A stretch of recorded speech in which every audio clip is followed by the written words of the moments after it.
Pois bem, amigos, chegou agora o momento de estudarmos a Bíblia aqui no programa Encontro com a Vida.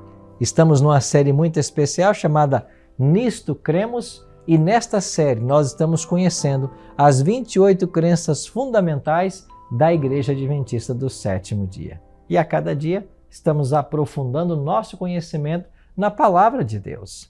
Hoje vamos avançar com o nosso 9º tema, Vida, Morte e Ressurreição de Cristo.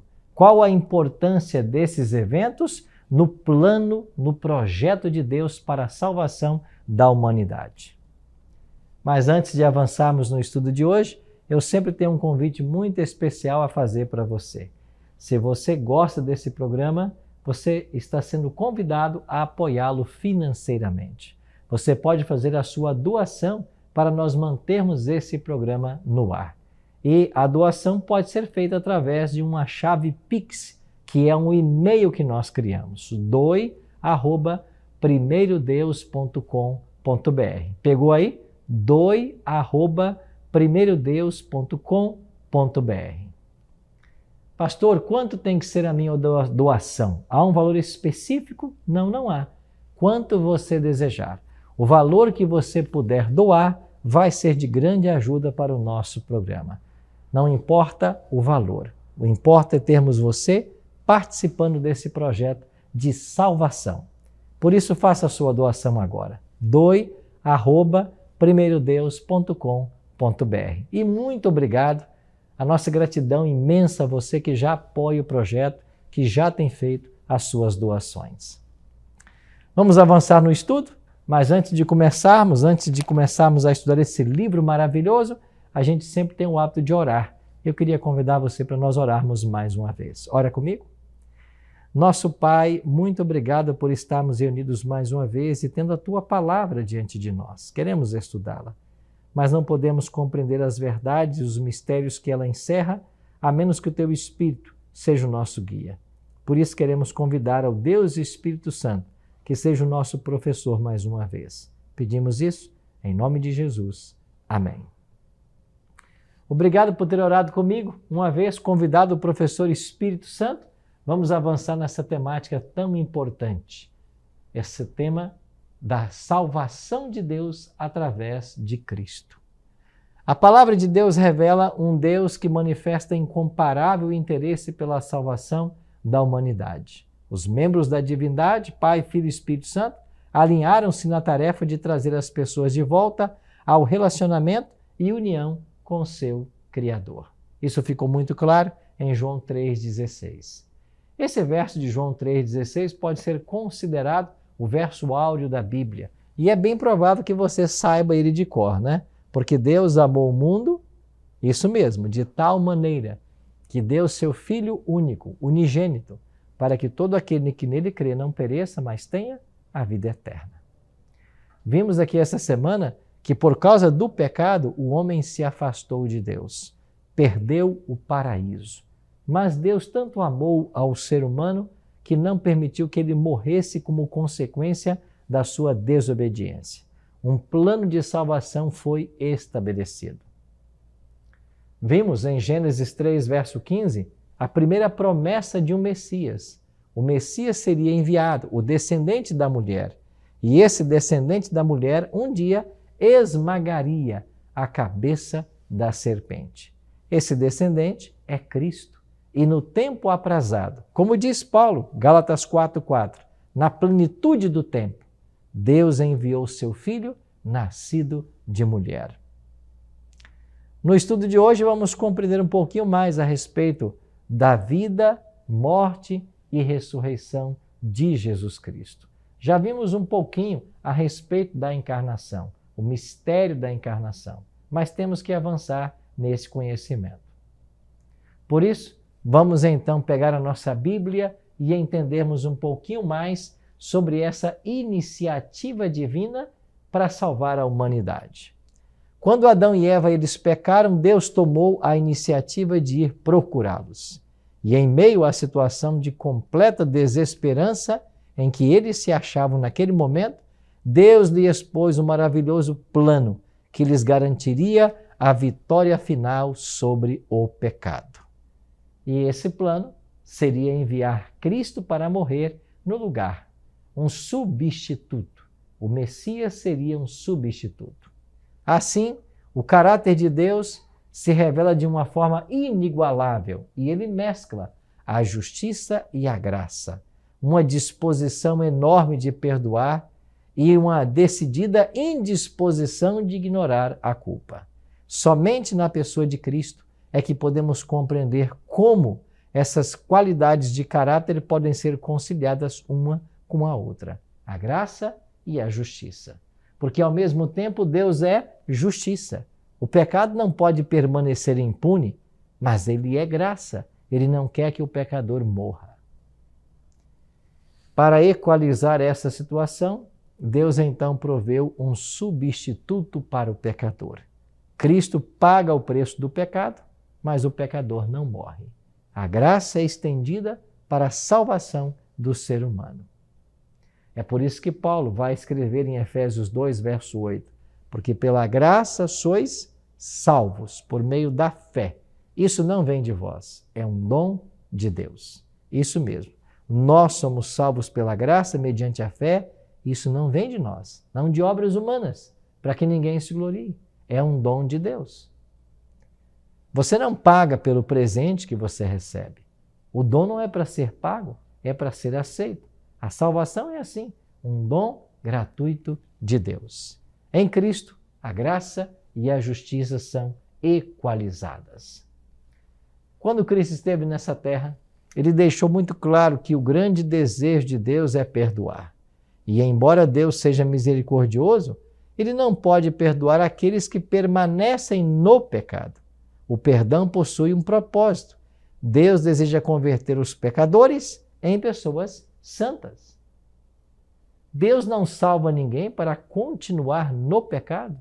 Deus salva as pessoas para que elas abandonem ao pecado. E é por isso que diante de vários momentos, diante de várias curas e milagres, Jesus dizia para as pessoas: vá e não peques mais. Cristo não quer apenas oferecer libertação espiritual, Cristo quer oferecer libertação do pecado em todos os seus aspectos. Nós não podemos ser escravos do pecado, temos que servir ao Senhor, não ao pecado. Essa é a grande batalha que o cristão enfrenta todos os dias. A batalha por permanecer na presença de Cristo. E quanto mais permanecemos na presença dele, mais aprofundamos nossa caminhada. E na presença dele, não pecamos. Todas as vezes que o ser humano peca, ele precisa se afastar de Cristo para pecar. Na presença de Jesus, ninguém peca. Por isso, o segredo da vitória na vida cristã é estarmos conectados à videira que é Jesus, como ele ensinou em João capítulo 15. A ira de Deus não é contra o pecador, ela é contra o pecado. A ira divina é aquilo que a Escritura identifica como uma reação de Deus ao pecado e à injustiça. Rejeição deliberada à vontade revelada de Deus, sua lei. Isso provoca sua justa ira ou furor. Quando alguém voluntariamente se rebela contra a lei de Deus, este vai provocar a ira do Senhor. Por quê? Porque a lei de Deus ela é uma expressão do seu caráter, é a base do seu governo. Então devemos entender que esta lei precisa ser obedecida. A graça de Deus nos alcança e agora deve haver uma resposta humana. Até mesmo essa resposta humana ao oferecimento da salvação não provém do próprio homem, mas está sediada em Deus. Nossa fé não é mais do que um dom de Deus. O mesmo ocorre com o nosso arrependimento. Então o apóstolo Paulo ensina que a fé é um dom. É um dom que precisa ser aperfeiçoado, desenvolvido. Vou tentar explicar melhor. A fé é como um músculo. E quanto mais exercitada, mais ela se fortalece. Todos nós nascemos com o dom da fé. Agora alguns a desenvolvem, como Abraão, que se tornou o pai da fé. Alguns atrofiam, como Tomé, que não acreditava. Então eu e você temos fé. A diferença entre o crente e o incrédulo é o uso que fazemos dessa fé. Se vamos usar ou não, se vamos acreditar em Deus ou duvidar de suas promessas. As boas novas são que Deus estava em Cristo reconciliando consigo o mundo. Esta reconciliação restaura o relacionamento entre Deus e a raça humana. E foi Deus quem tomou a iniciativa de restaurar as relações interrompidas entre a humanidade e Ele próprio. Não é maravilhoso pensar que foi de Deus a iniciativa de nos alcançar? O homem estava fadado à morte e à destruição, mas Deus tomou a iniciativa. Quando lá no Éden Deus perguntou a Adão, onde estás? Esta pergunta tornou-se um grito divino em busca do pecador. Onde estás? Repercute até hoje. E o céu está constantemente trabalhando pela salvação do ser humano. Acontece que o céu nunca vai forçar ninguém a aceitar a graça que nos é oferecida. Nós precisamos ter a iniciativa, voluntariamente tomar essa decisão. Mas tudo o que foi necessário para a salvação do ser humano, toda a providência já foi tomada. Tudo já foi feito. A morte de Cristo no Calvário, ela é toda suficiente para salvar a todo aquele que se aproxima do Senhor com fé. Mas nós precisamos tomar essa iniciativa. Infelizmente, muitos não valorizam o grande dom da salvação. E essas pessoas perdem o maior dom que o céu pode nos oferecer. Muitos cristãos têm limitado o significado do termo expiação, exclusivamente aos efeitos redentores da experiência de Cristo, manifestados pela encarnação, sofrimento e morte. No ritual, contudo, do santuário, a expiação envolvia não apenas a morte de um cordeiro, como também o ministério sacerdotal, em que o sangue era conduzido até o santuário. Então preste atenção. Se lá no antítipo do santuário a expiação envolvia não só a morte do cordeiro, mas o ministério do sacerdote em ministrar esse sangue no santuário para benefício do pecador, isso quer dizer que após a morte de Cristo e ressurreição, ele tinha uma obra ainda a fazer no céu. O sacrifício expiatório de Cristo foi esse ponto de mudança no relacionamento entre Deus e a humanidade. E embora ainda permaneça um registro dos pecados das pessoas, como resultado da reconciliação, Deus não mais considera esses pecados contra os seus praticantes. E em Cristo nós obtemos o perdão. Por isso a morte de Cristo foi uma necessidade. E o seu ministério no santuário é a continuidade desse processo salvífico, como nós iremos ver. Para que o Deus de amor pudesse manter sua justiça e retidão, a morte expiatória de Jesus tornou-se uma necessidade moral e legal. Portanto, a cruz é uma demonstração tanto da misericórdia quanto da justiça divina. Ao mesmo tempo em que o pecado tem o seu preço pago com a morte, você tem o inocente morrendo para conquistar o direito à vida. Não é maravilhoso esse quadro? Esse é o quadro de salvação que a palavra de Deus nos oferece. O justo morre para que o pecador viva. Essa é a estranha obra de Deus. Não é maravilhoso pensar como Deus tomou todas as providências e como em Cristo nós podemos ser reconciliados com o Pai, como que se nunca antes houvéssemos pecado? Essa é a obra da redenção que o Espírito deseja realizar no coração humano. Mas para isso tem que haver um consentimento, tem que haver a permissão. A graça de Deus não tolhe o livre-arbítrio. Ele espera que todos nós tomemos uma decisão. O que é que foi realizado pelo sacrifício de Cristo na cruz? O auto-sacrifício de Cristo é agradável a Deus, porque esse sacrifício removeu a barreira erguida entre Deus e o homem pecador. Já que Cristo suportou plenamente a ira de Deus diante do pecado do homem. Através de Cristo, a ira de Deus não é convertida em amor, mas é desviada do homem e dirigida contra si próprio. Você se lembra do capítulo 53 do profeta Isaías? Mas ele foi traspassado pelas nossas transgressões e moído pelas nossas iniquidades. O castigo que nos traz a paz estava sobre ele e pelas suas pisaduras fomos sarados. Esse lindo capítulo de Isaías 53 é uma amostra de como o sacrifício e a morte do Messias foram expiatórias, substitutivas. Ele morreu para pagar o preço do nosso pecado. O sacrifício expiatório de Cristo traz agora uma responsabilidade vicária pelo pecado.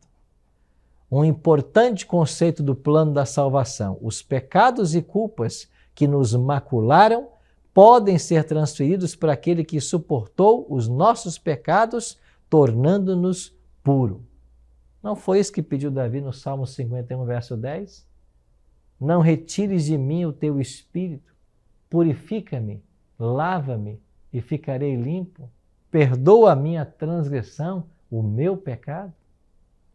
Davi, após o pecado do adultério com Betseba, ele reconheceu o seu pecado.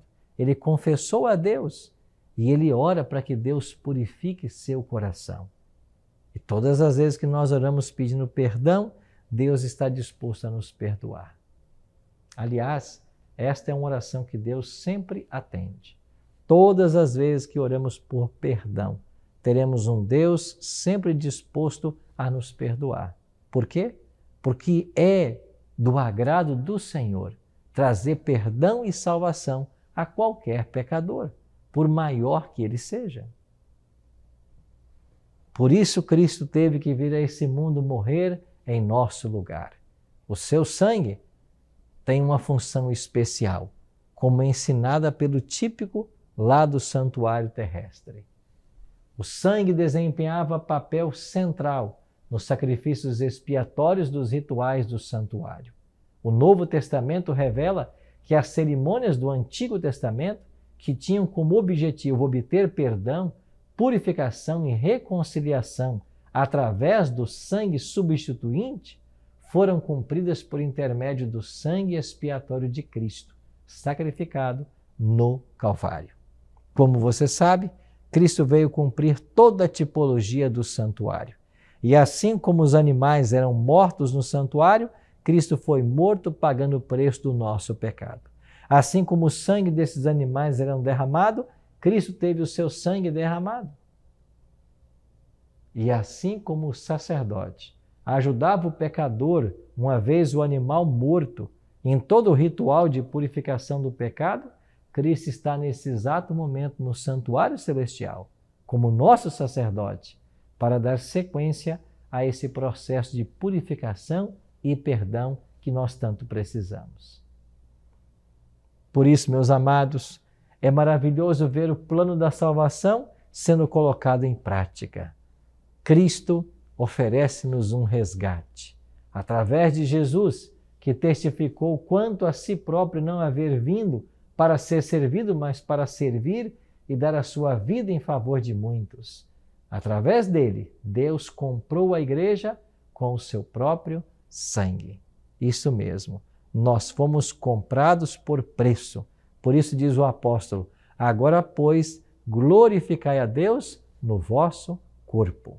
Se fomos comprados por preço, não pertencemos a nós mesmos. Somos devedores desta graça. É por isso que a palavra de Deus fala a respeito desse resgate maravilhoso. O sacrifício de Cristo foi expiatório. Foi o ponto de mudança no relacionamento entre Deus e a humanidade. Isso é extraordinário. Como resultado dessa conciliação, Deus perdoa os nossos pecados. O que conseguimos através desse resgate? A morte de Cristo ratificou a propriedade de Deus sobre a humanidade. Paulo diz em 1 Coríntios 6, não sois de vós mesmos, porque fostes comprados por preço. Nós fomos resgatados. A rebelião de Adão resultou em pecado, condenação e morte para todos. Cristo inverteu essa tendência descendente. Ele providenciou a libertação da penalidade e o dom da vida eterna. É por isso que o apóstolo Paulo vai chamá-lo de o segundo Adão. E se no primeiro Adão todos nós nos tornamos pecadores, fadados à morte, em Cristo, o segundo Adão, todos nós podemos ser justos, destinados à vida eterna. Isto é graça. Isto é substituição. Isto é salvação. Isto é Deus fazer por nós aquilo que nós nunca poderíamos fazer por nós mesmos. Que mais a palavra de Deus nos ensina? Através de Cristo, da sua morte, Deus estabelece uma ponte sobre o abismo. A transgressão foi resolvida. Vida e morte são necessárias e contribuem para a nossa salvação, tanto a vida quanto a morte de Jesus. Jesus desenvolveu uma vida pura, santa, cheia de amor, ao repousar inteiramente em Deus. Essa vida preciosa ele compartilha como um dom com todos os pecadores arrependidos. Isso é comparado com um manto de justiça que ele oferece para cobrir os imundos trapos simbolizados pelas tentativas humanas em alcançar a justificação. Esse quadro ilustra muito bem o que Jesus faz por nós. Esse quadro apresenta Cristo colocando sobre o pecador suas vestes puras de justiça, em lugar dos trapos de imundície de nossas próprias obras. Não é isso que o profeta Isaías declarou? Que mesmo a nossa justiça não passa de trapo de imundícia? Então tudo que nós fazemos está contaminado pelo pecado. Dependemos de uma salvação que vem de fora. Dependemos da atitude de Cristo. Dependemos de sua graça, de seu amor, da sua providência. E quando nós escolhemos aceitar tudo que ele fez em nosso favor, nós somos justificados. Ou seja, nossos pecados são perdoados e nós somos declarados justos. Não porque temos algo de bom, mas em virtude da justiça dele, em virtude do que Jesus fez por cada um de nós. Isso nos deve levar a um sentimento de gratidão por tudo que o Senhor tem feito por nós. A vida terrestre de Cristo também ofereceu à humanidade um modelo de como viver. É por isso que em meio ao barquinho que parecia afundar naquela grande tempestade, Jesus dormia tranquilamente. A sua vida nos oferece um modelo. Lá no seu Sermão da Montanha, Jesus foi claro em seu ensino. Não andeis ansiosos pelo que haveis de comer, beber, vestir. Não andeis ansiosos. Olhai as aves dos céus, que elas não plantam, não colhem, mas nenhuma vem a faltar. Não valeis vós muito mais do que os pardais? Jesus nos convida a descansarmos em Deus. Jesus nos convida a aceitarmos sua graça. É por isso que o ministério de Cristo acha-se enraizado em sua morte e ressurreição. Embora o sacrifício expiatório fosse suficiente e completo, sem a ressurreição, não poderíamos ter a certeza de que Cristo havia concluído vitoriosamente sua divina missão sobre a terra. E foi a intenção de Satanás manter Cristo na sepultura. É por isso que sobre aquela pedra que foi rolada para a boca da sepultura estavam os demônios assentados. O diabo pretendeu manter Cristo para sempre na sepultura. Mas quando no domingo bem cedo, Jesus aparece ressurreto e declara: eu sou a ressurreição e a vida. Quem crê em mim, ainda que morra, viverá. Com isso, nós temos um brado de vitória sobre a morte. Ele é a ressurreição e a vida. Ele venceu a morte. E porque ele venceu, nós também podemos vencer. É por isso que Jesus prometeu: aquele que crê em mim, ainda que morra, viverá. Porque a morte não é o fim. A morte é um momento de descanso. E finalmente ressuscitaremos para receber a nossa recompensa. Através de Cristo e de seu ministério, podemos agora estar reconciliados com Deus. O perfeito sacrifício expiatório de Cristo reivindicou a justiça e a bondade ou retidão da santa lei de Deus, bem como seu gracioso caráter. E por que a lei de Deus foi resgatada? Porque a lei de Deus o pecado é a transgressão da lei e o pecado leva à morte. Então Cristo pagou o preço do nosso pecado para que a lei fosse respeitada. A lei não podia ser anulada, cancelada. Isso fala de um Deus de ordem, de um Deus que coordena todas as coisas. Por outro lado, há a futilidade de se tentar ser salvo através das obras. O divino ministério de reconciliação revela a futilidade dos esforços humanos no sentido de obter a salvação por intermédio das obras da lei. Para ficar bem claro isso em nossa mente, ninguém pode ser salvo por praticar as obras da lei. Nós somos salvos pela graça de Cristo. Mas ainda que não sejamos salvos pelas obras, todo aquele que foi salvo por Jesus, naturalmente, ele vai praticar as boas obras. Nós não podemos colocar a carroça na frente dos bois. Nós não somos salvos por praticarmos boas obras, mas praticamos boas obras porque nós fomos salvos. É um processo natural. Se eu sou salvo pela graça de Cristo, naturalmente eu vou andar na prática das boas obras. Agora, tentar salvação pelas próprias obras é tentar o impossível. Assim, eu e você temos diante de nós a opção, a possibilidade de um novo relacionamento com Deus. Isso ocorre agora entre Deus e o pecador arrependido. Trata-se de um companheirismo baseado no amor e na admiração, em vez de ser fruto de temor e obrigação. Em João, capítulo 15, Jesus contou uma linda analogia, uma parábola falando a respeito disso.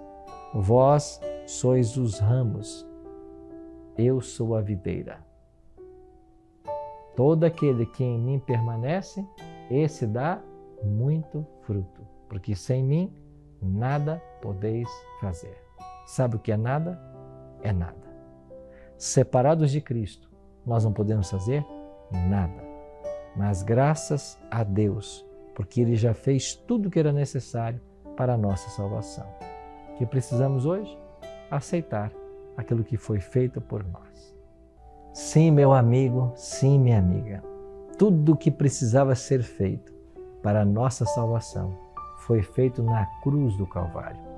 E esta graça hoje, através dos méritos de Cristo, lá no santuário celestial, é ofertada a todo pecador. Aquele que abre o seu coração a Jesus e o aceita como Salvador, será plenamente justificado e salvo. Mas enquanto fecharmos nosso coração à influência do Espírito Santo, nenhuma esperança de salvação haverá.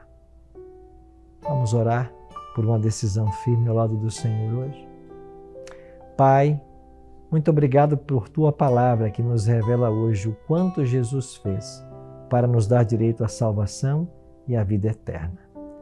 Nos ajude, Pai, a aceitarmos esta graça maravilhosa e nos prepararmos para a Tua volta. Oramos em nome de Jesus. Amém.